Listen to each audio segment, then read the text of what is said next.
Coach James Vilade, former pro and college coach. Let's go back in 2007. You led UT Tyler to a 37-1 record. It's absolutely incredible. Obviously that team still holds numerous records. It's also a team that's featured in the Texas Sports Hall of Fame. In 2008, you joined the Texas Rangers baseball club and went to the professional ranks. Coming off of that type of season, got to be on top of the mountain, at the collegiate level. How did that opportunity come about? Talk about the transition from college to pro ball and its differences in interacting with players. Well, for me, I didn't ever think that I would be in professional baseball coaching or scouting. I always kind of tabbed myself as a college guy, and that was my destination, and that's what my sweet spot was. The opportunity to go to professional baseball was somebody watched me coach that was with the Boston Red Sox. And then when they became a part of the Texas Rangers, I got a phone call and he said, "Hey, I've watched you coach. I've watched you on the field with your guys, and we think you'd be great in player development for the Texas Rangers." And I went in and took the challenge and spent 6 years in Frisco. The Rangers, great organization, terrific people. Got to coach a lot of really good players. It was the same game. The game really didn't change. The one thing about professional baseball versus college, you're trying to put a little more polish on the players to get to the big leagues. They're already there with maybe a little bit of a better tool set and more experience, but it's the same game. And I think the one thing that really paralleled college and professional was just the trust. Once those guys dig in and they trust you, they'll listen to every word you have to say. But if your guys don't trust you, they can't wait for you to stop talking. And that's why I keep talking about, that trust factor. And guys like, I had Elvis Andrus when he was 19 years old, and we're still in contact to this day. He's one of my all-time favorites. Jorge Alfaro, who's the starting catcher for the Marlins, the organization that I'm with now, I was his coach in AA, but I always felt like I had a high level of trust from them. And it was mutual. I had a lot of trust for those guys and a whole lot of faith, and knew they were going to be great big leaguers. No doubt. Going back to what you mentioned on how you were evaluated, obviously as a coach, and you were seen in that regard.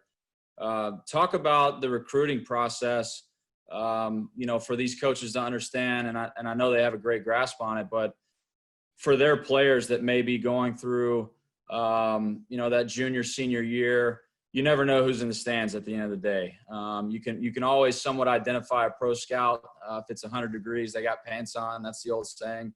But at the collegiate level and guys that are looking to go through that process, I personally know college coaches that, they try to blend in as much as they can at times.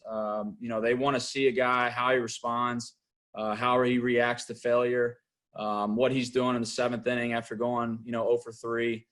Talk about the intangibles, everything that goes into the recruiting aspect on being seen and being that guy that guys are looking for.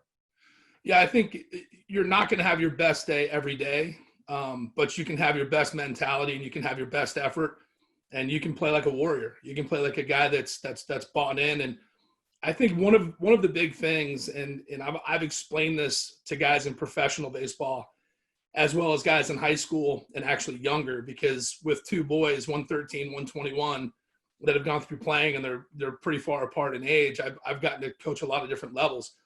But as far as the coaches out there, you've got to tell your guys to play every pitch. Mm-hmm. They have to play every pitch. I remember specifically one night we had a guy performing in AA, and he asked me point blank, he said, what do I have to do to get out of AA? And I told him, I said, you have to learn how to play every pitch. I said, you don't play every pitch. You take at bats on defense. You take defense to at bats. You lock up on the bases. Sometimes you have to learn how to play every pitch. I think that's one thing that really has to be pushed forward by all the coaches is I may run in and watch their guy for 3 innings and have to do a player ID. And if a guy pops up and he doesn't run hard, then I hadn't figured out anything about him except for he doesn't play every pitch hard. So that's an automatic negative. So to really embrace the mentality it takes to play this game and to play every pitch. And the player that I was talking to in AA about playing every pitch was Joey Gallo. Wow. And I said, Joey, you're a terrific player. You're amazing power, more power than anybody in the game currently.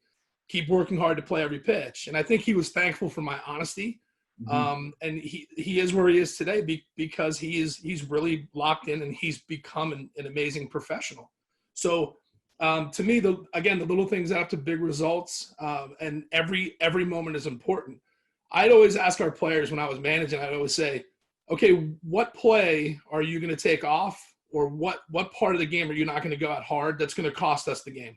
Like, what is it? Like, you're not going to back up a throw, or you're not going to run hard on an infield pop-up that the guy dropped and you should be in scoring position versus at first, which is a huge difference. Right. And so I challenge our guys to take responsibility. And I think for the coaches out there, it's your responsibility to bring that to them. It's their responsibility to embrace it. And it's back to your responsibility as a coach to enforce it, not just have it be occasional. Absolutely. Absolutely. That's great stuff.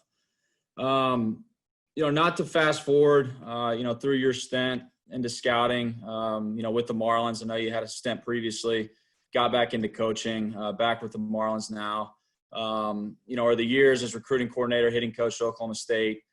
You guys obviously went to a College World Series here a couple of years ago, first one in years for Oklahoma State. But let's transition into Vilade Baseball Academy. Tell us about VBA, the purpose behind it, and how these coaches can access content and material currently. Well, we decided to start VBA, and I say we, myself and my two brothers, who are exceptional people and love baseball and are individually, amazingly talented. We decided to start VBA because we got to a point where I had so many former players out there that were still going, and I had so many former players that were coaching, and I've always had a passion for player development. I've also had a passion for developing coaches. Right. Now that, I'm an older guy in the game and, 47 years old, I'm not a spring chicken anymore. So I would always joke with younger coaches. They'd say, hey, I appreciate you, spending time with me. And I said, hey, somebody's got to coach my kid. That's what I would come down to. And I've always thought I always coach every player as if one day they would be my kid's coach. Mm-hmm. And I want coaches around my kids that'll pour into them and challenge them and create discipline and structure and all those good things. So what we decided to do with Vilade Baseball Academy was take the information that we had collected over the years and move it forward and basically start sharing the information with the parents, with the coaches, with anybody that wants to be a part of the game, whether you're just a fan and you like to watch cool slow-mo video of Ryan Vilade or a good swing or whatever. So we decided to deliver that. But what makes this exceptional is the camera work that Matt Ryan and Will Cook put together on this. Matt Ryan out of North Florida and Will Cook out of LA.